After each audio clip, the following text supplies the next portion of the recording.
Here's a couple of lead guitar ideas for our arrangement of Cream. Remember, we've transposed it from Prince's B flat to the key of E. Nice kind of bluesy key for us.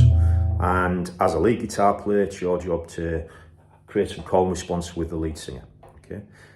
If you think about the way the lyrics work in a song, every verse has a short statement. You're so good, baby, there ain't nobody better. And then there's a longer phrase. Okay. So these three ideas just to fill the shorter space.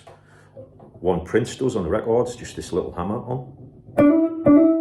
Okay, we're going from 7 to 9 on the G string. And if you add the wah to it as well, and as you hammer on, you put the wah down, you'll get a nice like wah, wah, which will echo the record quite well. Another option you got is just a high E note on fret 12, nice kind of sting almost, very B.B. King. Especially maybe on the words, you will hit. It'll word paint that a little bit. Another phrase that Prince used quite a lot is just this little, it's a sort of almost a quarter bend on G12, down to the root on 9. You're so good, or you will hit, do your thing. There's three ideas for those short spaces, and just vary them a little bit. In the longer spaces, you can hear that phrase quite a lot of time, and we need to answer those phrases with a slightly more interesting kind of fill. Here's one idea which I quite like.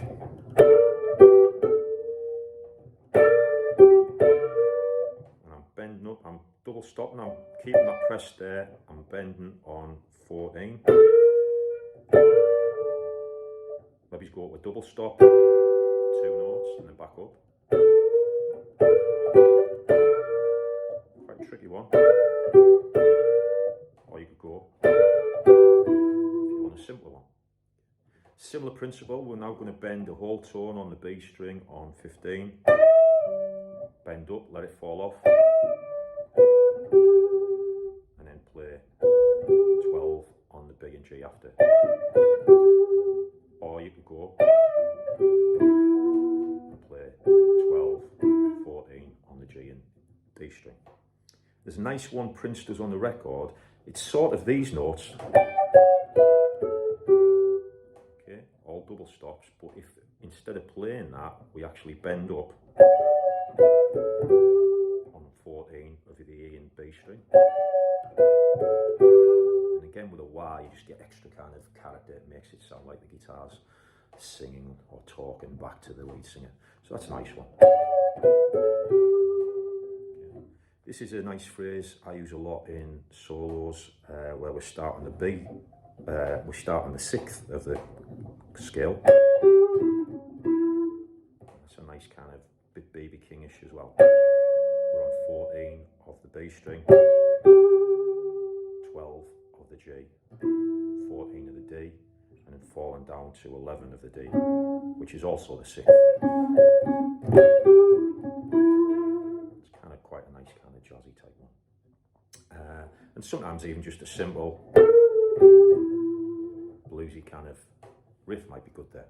You might have some of your own and feel free to kind of put a couple of them in too, but if you can kind of echo some of the Prince ones, that'd be good, and just have a few extra ones in your back pocket that you can pull out.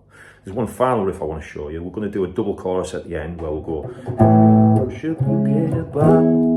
have a pause, and then we're back into the chorus. Cream, get on top. Okay. In that gap between the two choruses, a riff that Prince does on the record, which is quite cool. We're going to slide from G11 down to 7, which is like our 9th to our 7th of the scale. It's quite cool.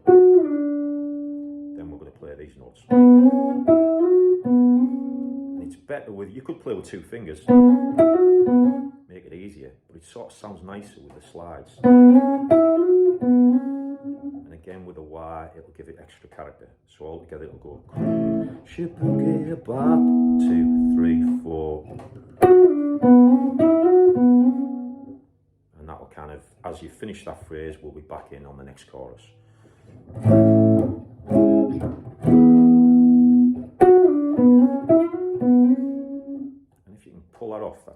nice tasty phrase, and sorry. So